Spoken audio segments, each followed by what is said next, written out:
Bismillahirrahmanirrahim. Assalamualaikum warahmatullahi wabarakatuh.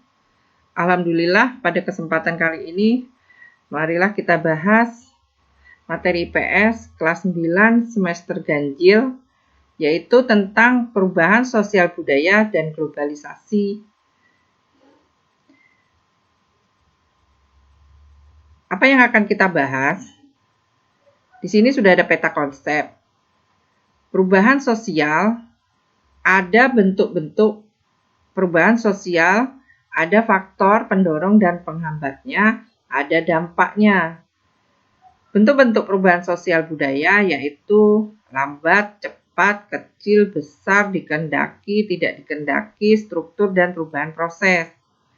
Faktor pendorong dan penghambatnya ada yang berasal dari luar yaitu eksternal dan ada yang berasal dari dalam yaitu internal. Dampaknya ada pergolakan, ada aksi protes dan demonstrasi, ada kriminalitas, ada kenakalan remaja.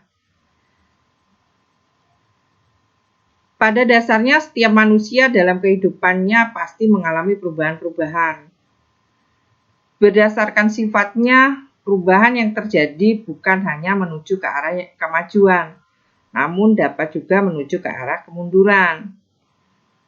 Ada kalanya perubahan-perubahan yang terjadi berlangsung demikian cepat sehingga membingungkan manusia yang menghadapinya. Marilah kita bahas tentang apa itu pengertian perubahan sosial budaya. Perubahan sosial adalah proses di mana terjadi perubahan struktur dan fungsi suatu sistem sosial. Perubahan tersebut terjadi sebagai akibat masuknya ide-ide pembaruan yang diadopsi oleh para anggota sistem sosial yang bersangkutan. Di sini ada pengertian perubahan sosial budaya menurut para ahli. Saya ambilkan dua contoh, yaitu yang dikemukakan oleh Selo Sumarjan, yang menjelaskan bahwa perubahan sosial adalah perubahan pada lembaga-lembaga kemasyarakatan dalam suatu masyarakat yang memengaruhi sistem sosialnya. Termasuk di dalamnya adalah nilai-nilai, sikap, dan pola perilaku di antara kelompok-kelompok dalam masyarakat. Berdasarkan uraian tersebut dapat disimpulkan bahwa perubahan sosial adalah perubahan unsur-unsur dan struktur sosial dan perilaku manusia dalam masyarakat dari keadaan tertentu ke keadaan yang lain. Ini ada Gilin dan Gilin yang menyatakan bahwa perubahan sosial sebagai suatu variasi dari cara-cara hidup yang telah diterima, baik karena perubahan kondisi geografis, kebudayaan, dinamika dan komposisi penduduk, ideologi, ataupun karena adanya penemuan baru di dalam masyarakat.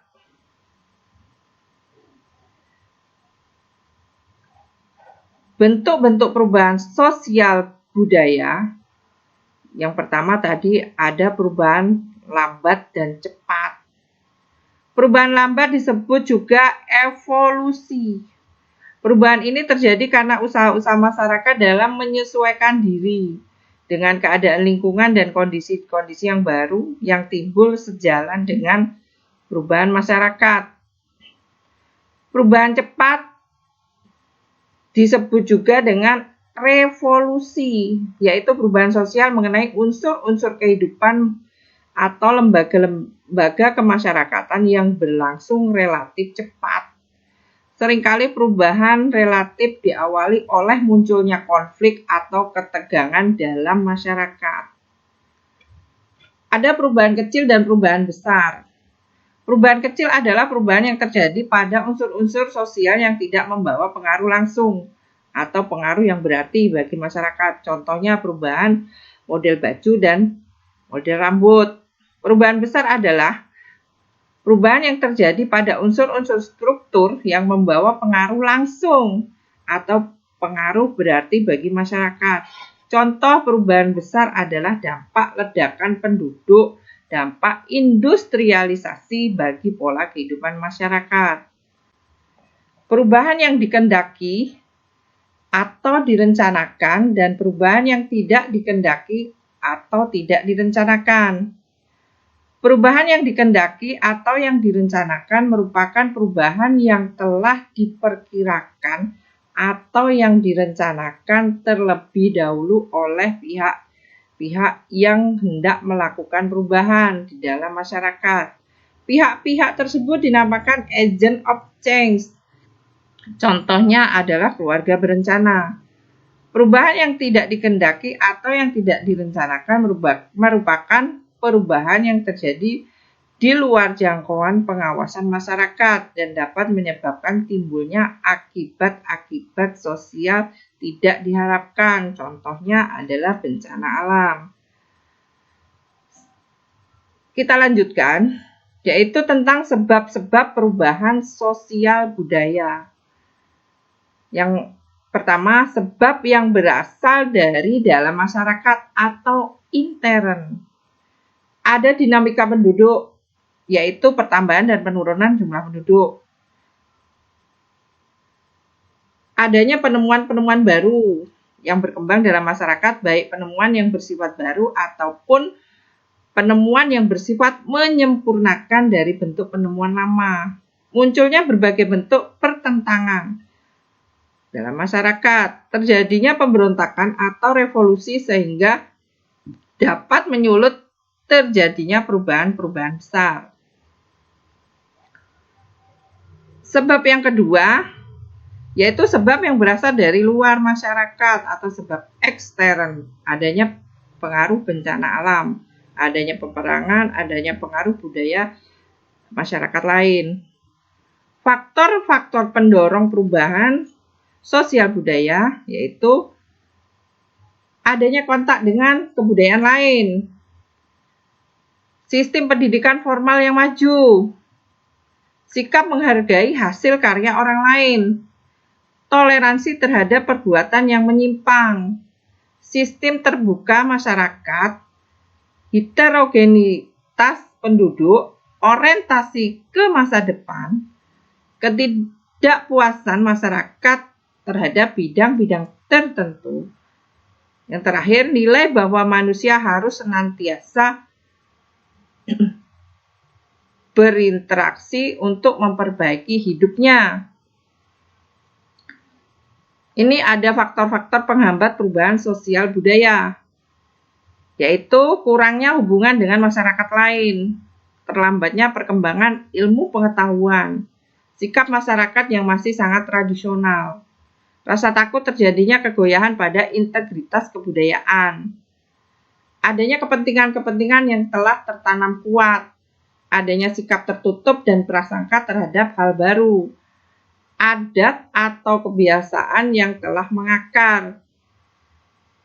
Nilai bahwa hidup itu adalah statis. Perilaku negatif akibat perubahan sosial budaya. Ini ada yang pertama, tergesernya bentuk-bentuk budaya nasional oleh budaya asing yang terkadang tidak sesuai dengan kaidah budaya-budaya nasional. Adanya beberapa kelompok masyarakat yang mengalami ketertinggalan kemajuan budaya dan kemajuan zaman, baik dari sisi pola pikir atau dari sisi pola kehidupannya. Munculnya bentuk-bentuk penyimpangan sosial baru yang makin kompleks.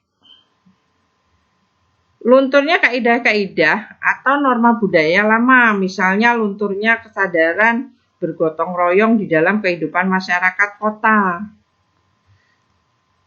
Demikianlah materi yang kita bahas pada kesempatan kali ini. Mudah-mudahan bermanfaat buat kita semua dan khususnya bermanfaat bagi para siswa dan siswi kelas 9 SMP. Terima kasih, saya akhiri. Assalamualaikum warahmatullahi wabarakatuh.